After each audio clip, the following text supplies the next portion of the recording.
Je vous salue tous au nom de Jésus. Et je suis gloire de Dieu. Et en ce matin, je suis là pour vous donner un message de la part de l'Éternel. À vrai dire, je n'avais pas prévu faire une vidéo en ce 27 août 2020. Parce que ce matin même, je ne me suis pas bien réveillée. Je n'étais pas trop dans mon assiette, comme on est dit. Et ce n'est pas bon pour un chrétien d'être de mauvaise humeur, là je vous dis. Mais en toute vérité, c'est dans cet état que j'étais ce matin. Donc je me voyais mal en train de venir faire une vidéo même. Mais lorsque je suis arrivé au travail, j'ai commencé à regarder des vidéos sur YouTube. Je suis tombée sur un prophète qui donnait un message pour la nation. J'ai commencé à écouter, Et puis tout d'un coup, je me suis sentie bizarre. Et puis j'entends une voix qui me dit, prends Ésaïe 45, le verset 9. J'ai dit, mais Seigneur, qu'est-ce que tu veux faire encore? Et en même temps, je me suis rappelé de ce que le pasteur, mon pasteur a prêché le dimanche. Dans sa parole, il a dit, quand Dieu te parle, ou bien Dieu te demande de faire quelque chose, ne remets jamais. Parce qu'à ce moment précis, peut-être qu'il a envie de faire du bien à quelqu'un. Quelqu'un a besoin de ce message, mais a besoin que tu fasses ce que Dieu a demandé.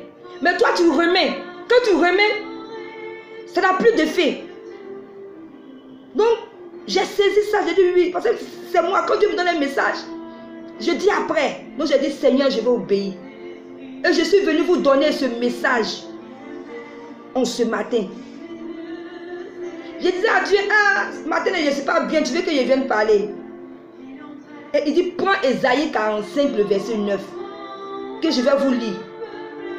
Malheur à qui conteste avec son créateur. Vase parmi des vases de terre. L'agit dit-elle à celui qui la façonne. Que fais-tu? Et ton œuvre, il n'a point de main. Dans une autre version, on dit, quel malheur pour qui cherche querelle à celui qui l'a façonné, alors qu'il n'est que vase parmi les vases de terre. L'agit peut-être dit à celui qui la façonne, que fais-tu? Et ton action ne vaut rien. J'ai dit, ah Seigneur, je sais qu'ici, dans la Bible, tu parlais au roi Cyrus. Mais quel est le message que tu veux me donner pour la nation, pour la Côte d'Ivoire? Il dit, c'est là, il me dit, va dire à la nation de rechercher ma volonté parfaite. Voilà le message que Dieu m'a donné en ce jour. Frères et sœurs, toi qui m'écoutes en ce moment, Dieu nous demande dans nos prières de lui dire, Seigneur, nous voulons ta volonté parfaite pour cette nation, la Côte d'Ivoire. Frères et sœurs, la volonté de Dieu est meilleure que tout. Lorsque Dieu te demande de faire sa volonté, tu fais autre chose. Tu tournes en rond. Tu tournes en rond. Souvent même tu penses que tu as reçu, mais après tu vois que c'est éphémère. Tu tournes en rond parce que tu ne veux pas suivre la volonté de Dieu. Et Dieu me disait, c'est comme ça. Si cette nation ne demande pas ma volonté parfaite, cette nation tournera en rond et en rond. Parce que depuis 2010, je parle à cette nation. Mais cette nation ne m'écoute pas. Frères et sœurs, je vous en supplie. Demandons à Dieu sa volonté parfaite. Je ne suis pas venu faire la politique, ça ne m'intéresse pas. Mais je suis venu parler à un Ivoirien, à une Ivoirienne. Fléchissons genoux pour notre nation. Prions. C'est sérieux. Prions pour cette nation. Prions. Ne dis pas ça, c'est une affaire de pasteurs, de prophètes, c'est eux qui doivent prier. Toi aussi qui m'écoutes, tu dois fléchir genoux pour implorer la grâce de Dieu dans cette nation, pour que sa volonté soit faite. Pour que sa volonté parfaite soit faite.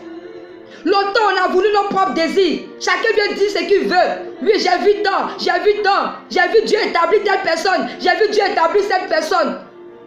Demandons la volonté parfaite de Dieu. La volonté de Dieu est meilleure que toute autre volonté. Si nous aimons notre pays, changeons notre manière de prier.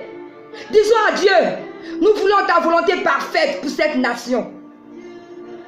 Et je veux aussi parler aux hommes de Dieu. Je vous en supplie, que chacun fléchisse genoux. Tout le monde, prions pour cette nation. Prions sans cesse pour cette nation. Fléchissons genoux, je ne sais pas. Je le ressens fort dans mon cœur. Prions, prions. C'est le message que je suis venu vous donner ce matin. C'est le message que Dieu me donne pour vous. Nous devons tous nous lever pour cette nation. Nous devons tous fléchir genoux pour crier à Dieu que ta volonté parfaite s'accomplisse. Ne disons pas à Dieu, Seigneur, moi je veux telle personne. Seigneur, moi je veux telle personne. Seigneur, moi je veux telle personne. Mais dis à Dieu, Seigneur, nous voulons la personne que toi, l'Éternel, tu veux rétablir. Mais si nous restons avec nos propres désirs, Dieu va nous laisser, va nous regarder encore. Et nous allons tourner en rond, le pays va tourner en rond. Dieu veut faire quelque chose pour cette nation. Réveillons-nous tous, fléchissons genoux, prions sans cesse. Que tout ce que l'ennemi a prévu dans le secret échoue. Tous les pièges de l'ennemi échouent. Tous les plans de l'ennemi échouent. Et que la volonté parfaite de l'Éternel s'accomplisse dans cette nation au nom de Jésus. Chers frères et sœurs, je pense que je vous ai donné le message. Que chacun prie. Que chacun prie. Si tu aimes la Côte d'Ivoire, prie pour ta nation. Demande à Dieu sa volonté parfaite. Laisse tes désirs. Laisse tes propres désirs. Moi je veux, moi je veux. Dis Seigneur, tu veux quoi pour ma nation? C'est la bonne prière, je vous en supplie. Seigneur, viens faire ce que tu veux pour cette nation. Seigneur, viens régner dans cette nation. C'est cette prière qu'on doit élever à Dieu. Voilà, je pense que j'ai fini. Je prie que Dieu bénisse cette nation, la Côte d'Ivoire. Je prie que tous les plans, les pièges de l'ennemi échouent, soient brisés dans cette nation. Que Dieu vienne régner dans cette nation. Et que sa volonté parfaite s'accomplisse au nom de Jésus. Amen. Soyez tous bénis. C'était gloire de Dieu.